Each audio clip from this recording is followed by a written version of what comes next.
সোৱণশিৰি দুয়ো পাৰে হালধীয়া সৰিয়হৰ দলিচা যেনিয়াই চকু যায় তেনিয়াই হালধীয়া ঢৌৰ দৃষ্টিনন্দন দৃশ্য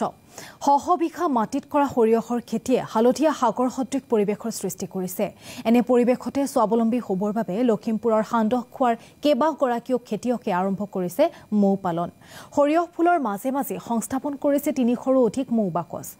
আৰু খাটি মৌ বিক্ৰী কৰি স্বাৱলম্বী হৈছে এতিয়া তেওঁলোক অধিক জনাব আমাৰ ব্যুৰ চিফ জিতুমণি নেওকে হয় দেখা গৈছে ইতিমধ্যে মৌ পালনেৰে স্বাৱলম্বী হৈছে একাংশ কৃষক আৰু বিশেষকৈ লখিমপুৰৰ সান্দহখোৱাখন ইতিমধ্যে মৌ গাঁও হিচাপে পৰিণত হৈছে কাৰণ ঘৰে ঘৰে মৌ পুহিছে আৰু ইতিমধ্যে অন্য এক দৃশ্য আমি দেখুৱাবলৈ যত্ন কৰিছোঁ যদি কেমেৰাপাৰ্চন ভৱনে চৌদিশে কেমেৰা ঘূৰাই দিয়ে দেখিবলৈ পাব আপোনালোকে চৌদিশে হালধীয়া সাগৰ দেখিবলৈ পাব কাৰণ ইতিমধ্যে 10 দিনৰ পৰা ইয়াত দেখিবলৈ পোৱা গৈছে যে সৰিয়হ ফুলিছে আৰু সৰিয়হ ফুলাৰ লগে লগে ইয়াত মৌ বাহসমূহ সংস্থাপন কৰা হৈছে আৰু মৌ বাহসমূহ সংস্থাপন কৰাৰ ফলত মৌয়ে ইয়াৰ যি ৰস চুহিছে সেই ৰসৰ পৰা মৌজোল উৎপাদনৰ ক্ষেত্ৰত যথেষ্ট সহায়ক হৈছে এই সমগ্ৰ বিষয়টো আমি জানিব কাৰণে ইয়াৰ খেতিয়কসকল আছে আমি তেওঁলোকৰ ওচৰলৈ যাম কেনেধৰণে তেওঁলোকে ইয়াত মৌ পালন কৰি আহিছে আৰু কেনেধৰণে তেওঁলোকে স্বাৱলম্বী হ'বলৈ সক্ষম হৈছে মই আপোনাৰ ওচৰলৈ আহিছোঁ প্ৰথম যে আপোনালোকে যিহেতু মৌ খেতি কৰি আহিছে কেই চনৰ পৰা আৰম্ভ কৰিছে আৰু এতিয়া কিমান আগবাঢ়িছে এইটো আমি ব্যৱসায়িকভাৱে কৰা আজি প্ৰায় 4 বছৰ হ'ল কিন্তু মই এনেই ব্যক্তিগতভাৱে কৰা প্ৰায় 10 বছৰমান হ'ল আৰু কৰি বৰ্তমান এফপিঅ হৈছে এফপিঅ যোগেদি আমি আগবাঢ়িছোঁ কিন্তু আমাৰ প্ৰথম সমস্যাটো হ'ল কি মৌজোল যিটো গোট মাৰে চেনি মিক্স কৰা বুলি আমাৰ আচলতে মৌ পালকবিলাকৰ এইটো এটা বদনাম সেইটো হয় সাধাৰণতে সজাগ নহয় মানুহ আৰু 2 নম্বৰ কথা হ'ল কি আমি যদি সৰিয়হতলিত বাকচ থবলৈ যাওঁ তেতিয়া মানে বহুত মানুহৰ ভ্ৰান্ত ধাৰণা এটা আছে কি যে সৰিয়হৰ পৰা যদি মৌ তাৰমানে জোলটো লৈ যায় মানে সৰিয়হৰ যিটো ৰসটো লৈ গ'লে মৌখিনি সৰিয়হখিনি মানে পতান হ'ব তেনেকুৱা কিছুমান ভ্ৰান্ত ধাৰণা আছে আৰু সেইবিলাকৰ কাৰণে আমাৰ কিছু সমস্যা হৈছে সেইবোৰ নহয় সেইটো সম্পূৰ্ণ ভুল ধাৰণা যিহেতু মানে বাজি যেতিয়া আমাৰ কিছুমান ফুল ফুলিব ফুল ফুলাবিলাক একেবাৰে আগলৈকে সৰিয়হ লাগেহে যিটো মানে ৰেণু সংগ্ৰহ কৰিব মৌগুটিয়ে ৰেণু সংগ্ৰহ কৰোঁতে তাৰ উৎপাদনটো 12ৰ পৰা প্ৰায় 20% বাঢ়ি যায় কিন্তু মানুহৰ মাজত ভুল ধাৰণা সোমাই সেইকাৰণে আপোনালোকৰ সৰিয়হ বাকচবোৰ উঠাই নিব কৈছে যিখিনি আপোনাৰ মৌ বাকচ আছে এইবিলাক আমাক মানে কিছুমানে কৈছে যে এইবিলাক নিলে ভাল তাৰমানে জোৰ দিও কোৱা নাই কিন্তু নিলে ভাল বুলি কৈছে হয় ক'ব লাগিব আমি নিউজ লাইভৰ ফালৰ পৰাও জনাওঁ যে এই বিষয়টো যে যিহেতু বহু লোকৰ মাজত এতিয়া ভ্ৰান্ত ধাৰণা কিছুমান সোমাইছে যে ইয়াতে যদি ফুলৰ মাজত হওক বা এনেকৈ সৰিয়হৰ মাজত যদি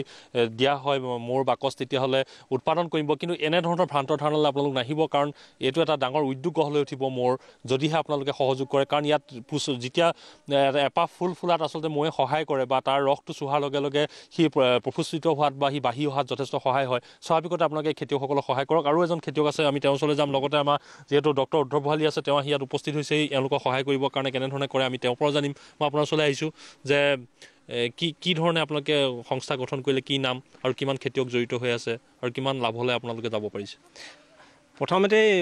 নিতুল ভূঞা নামৰ ব্যক্তিজনে ইয়াত মৌ পালন কৰি আছিলে আৰু তেখেতক দেখি পেলাই মই আহিলোঁ আৰু মই তেখেতৰ লগত সহযোগ কৰাৰ পিছত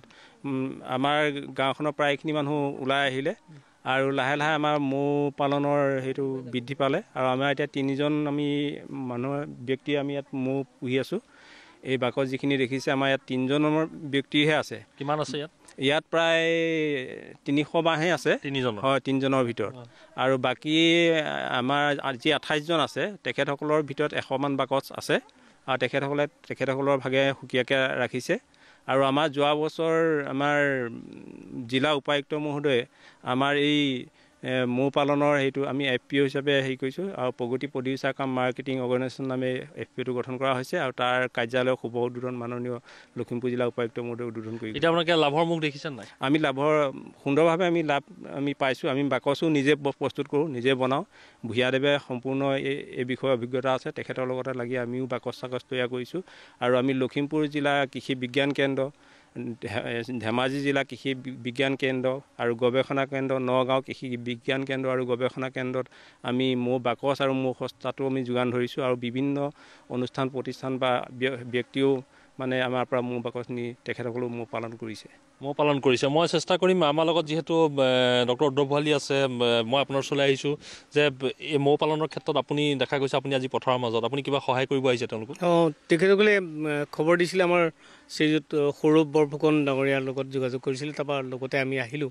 আহি পেলাই ইয়াত দেখিছোঁ যে একচুৱেলি অলপ তেখেতসকলতো যথেষ্ট অভিজ্ঞ এই ক্ষেত্ৰত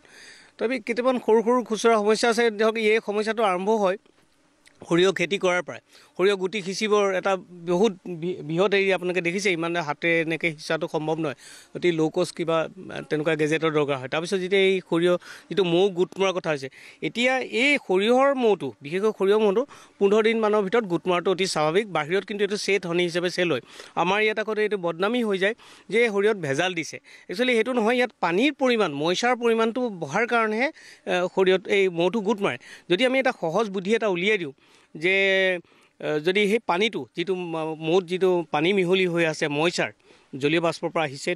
সেইটো যদি আমি আঁতৰাই দিব পাৰোঁ, তেতিয়াহ'লে এই গোট মৰা প্ৰক্ৰিয়াটো নাইকিয়া হৈ যাব। বৰঞ্চ এতিয়া ডাঙৰ মই সেইটো কাৰণে এতিয়া টেকন'লজি কৰিছোঁ। আকৌ আৰু এটা সৰু একদম সামান্য এটা সমস্যা আছিলে, এবাৰ চাকটো কটাৰ পিছত কটাইখন ধাৰ নাইকিয়া হৈ যায়। মতা মৌটো যিটো উলিয়াই পেলাব লাগে, সেইটো কাৰণে চাকটো কাটোতে ধাৰ নাইকিয়া হৈ যায়। ধন্যবাদ জ্ঞাপন কৰিছোঁ জিতুমণি।